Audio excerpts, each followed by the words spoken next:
du Trizac. S'il y en a un dont la sagesse n'est pas encore arrivée avec le temps, c'est bien lui. Toujours aussi mordant que les premiers temps. Benoît Dutrisac. Bon, on revient sur cette nouvelle. La Ville de Montréal et le service de police de la Ville de Montréal ont commis, selon une juge, du profilage racial. Avec nous, Max Stanley Bazin, président de la Ligue des Noirs du Québec. Monsieur Bazin, bonjour. Bonjour à vous. J'imagine que vous avez applaudi? Oui, c'est sûr, j'ai applaudi le jugement de la juge Poulin. Donc, je vous dirais, on va juste ajouter un petit mot qui est quand même important. Profilage racial systémique. La juge l'a précisé, elle a même utilisé le mot racisme systémique. Donc, c'est pas quelque chose d'anodin, c'est pas quelque chose qui arrivait de manière occasionnelle, c'était quelque chose de répété et sur une très longue période. Approchez-vous du micro, on veut vous entendre. En même temps, là, ce que ça dit, l'histoire de M. Lamontagne, là, c'est clair. On ne s'obstinera pas là-dessus, vous et moi. Là, je pense que c'est clair. Les policiers se sont mal comportés. D'après vous, M. Bazin, est-ce que les policiers et les policières du SPVM en entier sont représentés par ces deux policiers-là? Écoutez, il y a 5700 policiers du SPVM, selon moi, là, à peu près selon les chiffres. Là. C'est sûr que ce ne sont pas tous les policiers qui commettent des abus, mais cependant, dans la mesure où est-ce que la problématique elle est systémique, il y en a un nombre assez grand pour que ça soit une problématique systémique. On comprend que c'est vraisemblablement plus d'une centaine de policiers qui commettent justement ces actes-là pour qu'on arrive à un montant aussi gros. Puis 170 millions? Oui, c'est ça. Puis aussi un aussi grand nombre de victimes. Là. Ouais. Donc, mais quand vous parlez de problèmes systémiques, là, donnez-nous des exemples. Ce serait le fait qu'un policier voit une personne noire, puis comme ça, sans aucun motif, décide de l'interpeller, puis de faire un contrôle. Donc ça, c'est du systémique, là, c'est grave à partir du moment où c'est quelque chose de répété et par plusieurs. Si le policier arrête une personne, parce qu'il y a du bon monde dans toutes les communautés, puis il y a des bandits partout aussi. Okay. On s'entend là-dessus? Il n'y a aucune communauté là, où on ne fera pas d'angélisme. Je comprends, mais il y a des lois quand même. Là. Ah non, il y a des lois. Il faut les respecter. Mais moi, là, les policiers, là, à chaque fois, M. Bazin, j'ai abordé la question du profilage racial, du racisme systémique. Ils m'ont dit, on a des formations maintenant, là, on l'a reconnu, on a des formations, puis c'est basé sur le comportement ou sur des indices qui nous amènent à poser des questions ou peut-être arrêter quelqu'un. Y croyez-vous à ces explications-là? Écoutez, les faits sont les faits. Moi, je suis pas l'auteur des études, des rapports, mais de façon claire, nette et précise, on a déterminé que c'était du racisme systémique, du profilage racial systémique, et c'était les chercheurs indépendants qui l'ont fait. Les réponses du SPVM, parce que c'est inacceptable. Qui que ce soit, là, d'être arrêté pour la couleur de sa peau ou la couleur de ses yeux, je veux dire, ça marche pas. On vit pas, au Québec, on veut pas vivre de même. Okay. Mais quand la police dit, nous, on agit basé sur des comportements qu'on pense criminels, les croyez-vous quand ils disent ça? Ben, moi, personnellement, je vous dirais, je crois pas. Donc, je vous dirais qu'il y a beaucoup de personnes aussi dans la société qui ne croient pas, en raison du nombre de fois où ce que ça arrive. Et c'est ça, la juge a été totalement scandalisée. Il y a d'autres juges aussi qui ont été scandalisés. C'est quelque chose qui s'est répété. Vous êtes impliqué, la Ligue des Noirs du Québec, vous avez été impliqué là, à cette action collective. Effectivement. Donc, on a parti le bal. On a fait en sorte, justement, que qu'il y ait un changement. Donc, c'est un jugement qui est historique. C'est un jugement c'est la première fois dans toute l'histoire du Québec et même du Canada où est-ce que on va directement confronter par rapport à la question directe du profilage racial. Il fallait que ça cesse. Il fallait justement que quelqu'un, quelque part, intervienne concernant la situation. C'est la Ligue qui a décidé d'intervenir, là. OK. C'était basé, parce que c'est pas juste le cas de M. Lamontagne. Là, non, effectivement, c'est pas juste... Vous avez combien d'autres cas? Ben, écoutez, là... le nombre de personnes, entre guillemets, c'est quelque chose qui est basé sur des chiffres. Nous, on n'a pas justement, le monopole de... On va dire, ben il y a telle personne. Vous comprenez? Au départ, on avait un certain nombre de plaignants qui étaient... Parce que moi, je suis le deuxième président dans le fond. Je succède à Dan Philippe. Ouais. Donc, il y avait une base de clients, mais les chiffres des chercheurs du SPVM eux-mêmes ont révélé d'autres personnes. Puis les chiffres que nous, on avait, on savait pertinemment qu'ils étaient beaucoup plus élevés, les victimes. Là. OK, mais on parle, juste pour comprendre là, le phénomène, on parle de combien à peu près? Ben, plusieurs milliers de personnes. Plusieurs milliers de personnes. C'est ça. Donc, c'est pour ça que je veux juste faire ma question. Plusieurs milliers de personnes documentées qui ont vécu du profilage racial. Effectivement, c'est ça. D'ailleurs, vous l'avez dans le jugement, là. Les chiffres sont indiqués. Donc, c'est pour ça que je dis, c'est pas anodin, c'est pas occasionnel, c'est systémique. Okay. Donc, c'est un grand nombre de policiers ont fait ces interventions-là tout à fait illégales, en contravention avec des lois qui sont plus fortes que des lois ordinaires. On parle de la Charte québécoise des droits et libertés. On parle également de la Charte canadienne des droits et libertés. La Charte canadienne des droits et libertés, c'est pas rien, ça. C'est la Constitution du Canada, là. Donc, les policiers, quand ils violent ça, c'est tout à fait inadmissible. Okay. Je veux juste comprendre, M. Bazin. Sérieusement, là moi, je suis pas ici, là, puis je vous donne deux... Il roule en BMW de 90 000 $. Un gars de 23 ans, OK? Il y en a un blanc, puis il y en a un noir. Puis vous me dites, la police de Montréal va arrêter le jeune homme noir, mais pas le jeune homme blanc. Moi, ce que je dis, et d'ailleurs, c'est documenté, il y a certains de vos confrères ont déjà, justement, fait une expérience similaire. Il y a un journaliste, je crois que c'est un journaliste de Radio-Canada, il a fait l'expérience, c'était avec un noir, justement, dans l'auto, puis il l'a vu lui-même que, oui, il y avait une problématique de profilage racial systémique, là. Donc, il y a eu un reportage sur la situation, là. Moi, vous n'avez pas à me convaincre. De toute façon, mon opinion n'a pas d'importance, mais mon plus vieux a des amis arabes, noirs, puis il m'a raconté des incidents comme ça. Okay. Tu sais, de se faire coller, puis lui, c'était le blanc du groupe, tu sais. Puis de se faire coller, puis il dit, étiez-vous en train de fumer du pot ou de quoi? Il dit non. Étiez-vous en train de boire? Avez-vous fait les Mongols en voiture, puis coupé du monde? Il dit non, on s'en allait quelque part. Puis on s'est fait coller, puis on s'est fait vérifier. Alors, je vous crois quand vous me dites ça. Moi, mon problème avec ça, c'est quand j'entends systémique. Et là, ça veut dire que... Puis ça, on se l'est fait servir. On s'est entendu qu'au Québec, moi, je vous le dis, là, M. Bazin, je suis écœuré de me faire traiter de raciste au Québec, parce que la société québécoise, si elle est raciste, elle l'est pas plus qu'en Ontario ou ailleurs dans le monde. Là. Mais alors, regardez, moi, c'est le côté systémique qui me tape ses nerfs. Il y a quelque chose d'important que vous devez comprendre au niveau des définitions. Donc, la problématique, là, au niveau du profilage racial systémique, là, donc, puis la définition elle-même de profilage racial, c'est pas moi qui l'ai faite, cette définition-là. Elle a été faite, justement, par la Commission des droits de la personne et de la jeunesse, qui sont des experts. Il y a eu plein d'études qui ont été faites, puis ils sont arrivés à quelque chose. Donc, il y a deux volets.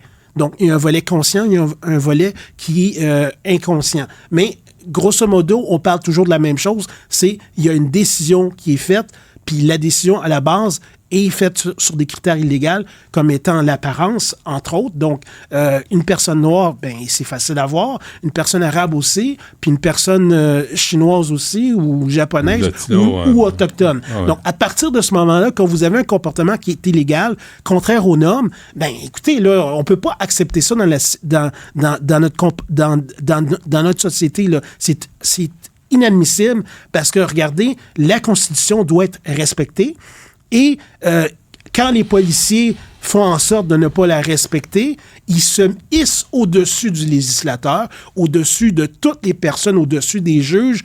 C'est comme si la loi ne s'appliquait pas pour eux, qu'ils pouvaient faire n'importe quoi, n'importe quand, puis il n'y aurait pas, justement, de sanctions à l'égard de leur personne. Et d'ailleurs, le problème de sanctions, c'est très important. Regardez, quand ils reçoivent des sanctions, c'est des sanctions tellement légères qu'on dirait comme quoi qu'ils peuvent s'en aller au Club Med, là. Et revenir bronzé. Oui, effectivement. On va relaxer quand même. Mais vous craignez pas, M. Bazin, ça c'est plus sérieux, parce que souvent, il y a des gens de toutes les communautés dans certains quartiers qui ont peur. Ils ont peur parce qu'il y a des gangs de plusieurs communautés, aussi des gangs de Noirs, des gangs d'Arabes, des gangs de Blancs, des gangs, nommez-les tous, là. Vous n'avez pas peur qu'il y ait un désengagement de la part des policiers qui disent « Oh boy, OK, il y a un comportement, tu sais, quel qu'il soit, là, criminel selon la définition, mais vu que c'est pas une gang de blancs, je vais comme j'irai si on m'appelle. Pour la communauté, pour la sécurité de la majorité puis de la communauté, ça vous inquiète pas, ça? Non, ça m'inquiète pas. Les policiers, normalement, sont supposés être formés de manière à appliquer la loi, la faire respecter et de la bonne manière, pas la mauvaise manière, là. Donc, moi, je suis pas un expert policier, mais regardez, là, ils ont suivi des cours. Puis à partir du moment où ils respectent pas le contenu de leurs cours, là, ben, c'est sûr que c'est problématique. Okay, mais c'est pour ça qu'on arrive à là. Ma question, c'est, tu sais, c'est facile de regarder à droite quand ça se passe à gauche, puis de continuer le coin, puis de dire, il y a personne qui va me filmer, il y a personne qui va m'accuser de quoi que ce soit, puis qui s'arrange, là, parce qu'ils sont toujours en train de me traiter de raciste. Puis regardez, moi j'ai pas peur. Il y a une crainte j'ai pas peur par rapport à cette problématique-là que vous êtes en train de soulever, parce que le policier, là, ce qu'on doit se concentrer sur quoi, là, c'est que le policier doit faire son travail et il doit le faire correctement en respect des normes applicables. Là. Donc, si on a créé des normes dans notre société, là, c'est pour qu'elles soient respectées et par n'importe qui. Et je donnais un exemple, là, le premier ministre est obligé de respecter la Charte des droits et libertés, là, que ce soit au fédéral ou au provincial. Là. Donc, toutes les personnes sont obligées de les respecter. Pourquoi les policiers, eux, il devrait y avoir des passe-droits? Non, il y en a. C'est tout le monde. Parce que regardez, si on laisse... Mais attendez, là, je vous arrête parce que vous dites les policiers. Puis moi, je refuse de croire ce que vous dites. Tous les policiers sont racistes. Non, j'ai jamais dit ça. Mais c'est ça que vous voulez dire. J'ai dit les policiers. Il y a certains policiers. J'ai dit ce que j'ai dit, là, je parlais en général. C'est certains policiers. Et j'ai précisé, quand plus tôt, j'ai dit, il y en avait trop. Donc, là, peut-être que je ne l'ai pas dit, là, mais regardez, c'est certainement pas tous les policiers qui sont racistes. C'est pas tous les policiers qui vont justement violer la loi, là.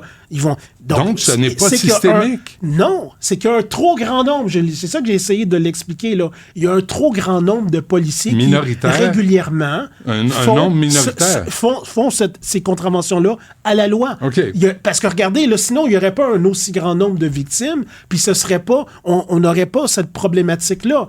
Donc, puis on serait pas obligé d'aller devant les tribunaux, là.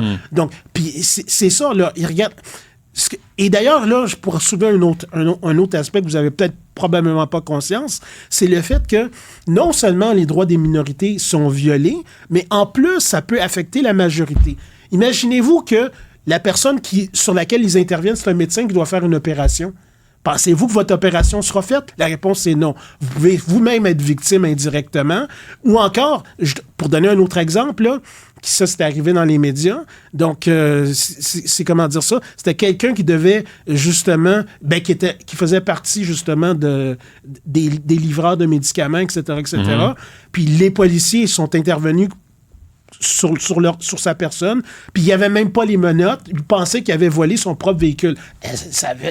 Écoutez, ça n'a pas de bon sens, là. Ah ouais. C'est carrément là. Il y a une problématique quelque part. C'est quoi la solution à ça, là? Parce qu'il faut trouver une solution. Tu sais, on peut pas... Ben, regardez, la solution, pour moi, là, c'est... Ben, dans le fond, c'est même pas une solution, là. Dans le fond, ça fait partie, justement, de la problématique. C'est que lorsqu'il y a des situations comme ça qui se produisent, là, il faut qu'il y ait des sanctions véritables, des sanctions exemplaires pour éviter une certaine répétition. Et il faut, parallèlement, que les policiers soient formés de manière correcte, de manière à éviter, justement, ces travers de justice-là. C'est-à-dire cette injustice, cette problématique-là. Donc, plus il y aura de formation, plus il y aura justement des policiers d'origine qui viennent des communautés diverses, ça va aider? Ça peut aider aussi, oui, effectivement. Oui. Bon, donc, vous êtes satisfait. Comment vous allez déterminer à qui on va remettre de l'argent et à qui on n'en remettra pas? Ça, c'est un problème de nature technique. C'est pas à moi, justement, de m'occuper de ça. Donc, la Ligue, d'ailleurs, on n'avait pas d'expérience au niveau de ça. On en avait discuté lors, justement, des auditions.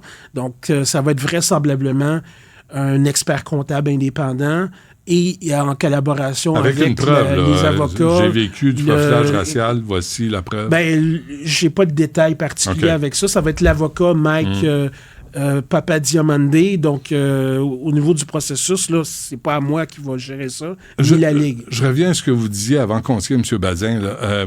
Avez-vous le sentiment que la fraternité des policiers et policières de Montréal est trop puissante là, dans sa défense de ses membres? Écoutez, ce que je sais, c'est qu'ils ont un département. En parlant de syndicat, ça doit être encore Yves Francoeur qui est là. Mais regardez, moi, je vous dirais, c'est sûr qu'ils ont un département de communication. Ils présentent des choses. Quand vous êtes dans le tort, vous allez toujours essayer de présenter la part la plus convaincante, la meilleure façon pour vous de vous en sortir quand vous avez une problématique, là. Donc, c'est ça, là. Donc, il faut voir les deux revers de la médaille, là. Donc, il y a quelqu'un qui a tort, il y a quelqu'un qui n'a pas tort. Et si c'est possible, trouver un juste milieu. Mais en l'espèce, concernant les droits et libertés fondamentales, il n'y en a pas de juste milieu, là. La loi doit être respectée.